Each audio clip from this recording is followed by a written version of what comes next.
With newly won independence, America began its first steps towards becoming a democratic nation. The Articles of Confederation were ratified in March of 1781, giving a majority of power to the state governments. Ratification was not a simple process, due to resistance from certain states, notably Maryland.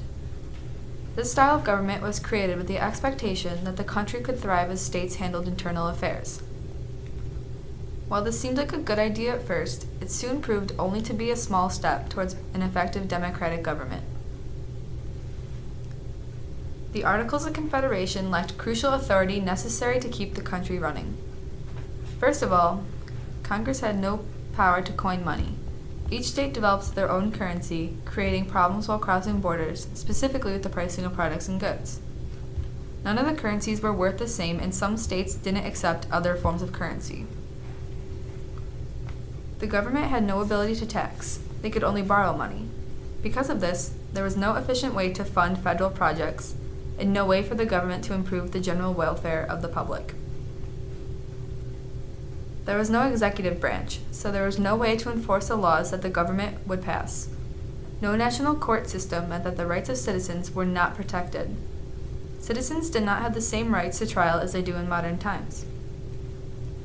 To add an amendment, all 13 states had to agree, which is essentially impossible. None of the 13 states were required to approve the passing of a federal law.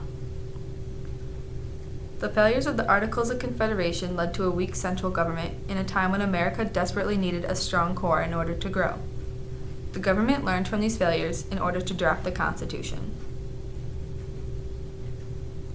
Post-revolution, it was up to America to prove to Britain that they could be successful as an independent nation. America needed to show that they could learn from their mistakes and revise their nation. Similar to America's learning to manage their independence, teenagers struggle to make the transition from middle school to high school. Middle school comes with constant surveillance and teachers guiding you on a previously paved path, while high school forces you to make your own decisions. Some teenagers accept this responsibility and don't act wisely, resulting in consequences and failures. They then need to expand on these mistakes and fix them. While a high school student may need to make changes in study habits, America had to change the way it governed its citizens. The Bill of Rights, the first 10 amendments of the Constitution, was drafted in 1791. It was America's effort to change its failing government. The 5th and 6th and 7th Amendments enforced the power of the judicial branch's responsibility over the U.S. The Taxing and Spending Clause, also known as the General Welfare Clause, granted the federal government the ability to tax. This allowed for the U.S. to pay off debts and fund protection for its citizens. This included creating a common defense. The General Welfare Act worked to improve the daily lives of Americans. Congress could spend money on whatever was deemed necessary through the ability to tax. The Coinage Act, which Congress passed in 1792, created a common currency for the United States.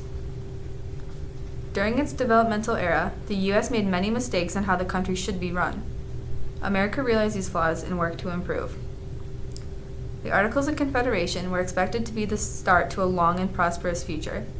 In reality, the flaws in this government style presented to be detrimental to America's success. America expected the Articles of Confederation to be a successful establishment of government, when in reality it had many flaws that needed to be changed in order for America to prosper. In Catcher in the Rye, Holden expected he could handle traveling alone and act like an adult. He ended up facing a harsh reality where he felt lonely and was deemed immature by adults around him, like when he met the older woman in the hotel bar. By being forced into this perspective, he had no choice but to grow up. Being on his own presented challenges that Holden had to learn to overcome. Expectations in life are not always met, but it is the realistic outcomes that help individuals to mature and come of age. By learning to handle what life presents, it's made possible for one to truly grow up.